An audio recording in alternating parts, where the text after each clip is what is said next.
Ever had some accidentally mess up your important uh, formulas in Google Sheets? So if this is correct, let me show you how to lock cells and keep everything safe if you share them with other people, and you can create a new blank spreadsheet. You can either some random data to practice or just use an existing file. So right here we have this small table here. Um, Obviously, you need to create new sheet, or as I said, use that uh, sheet which you want to edit. Now select the cell that you want to protect. So for example, I will protect this status.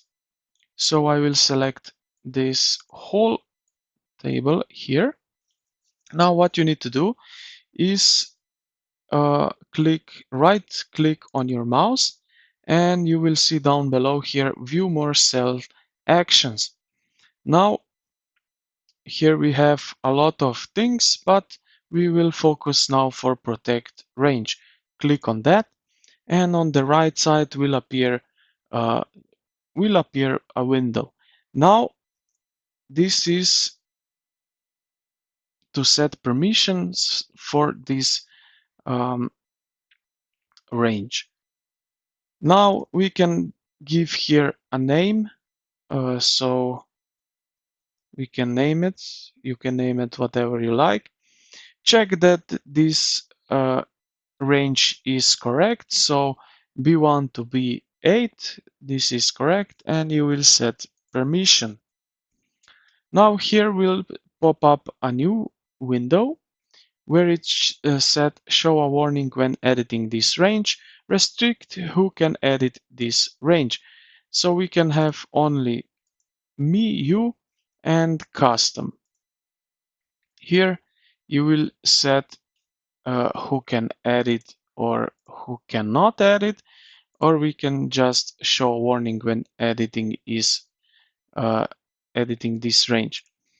So for now I will choose this one, that we have two permissions. So right here in this first column, I can edit this range. So here, if I press change permission, I can change it how I show you just few seconds ago. Now here in this column, uh, I have here status. This is editable by everyone, warn before editing. So if I change something, if I want to change, this thing would need to pop up. So, but nothing happened. So heads up, you are trying to edit part of this sheet that shouldn't be changed. Accidentally edit anyway. So as you can see, this thing also work. We have one more thing to do here. We can protect the whole sheet if we want. So we can go to the list down below here on the left, right click on the mouse, and you can protect sheet. Click on that, and as you can see, you get this sheet here and set permission. Now we have warning, okay, and restrict who can edit, the same as before. And that's how we can protect that other people's in your sheet, in your project, if you are using sheet, doesn't change something that you don't like. So I hope this video helped you out. If you did, consider to like the video, subscribe to the channel, and again, thank you for watching, and I will see you in the next one.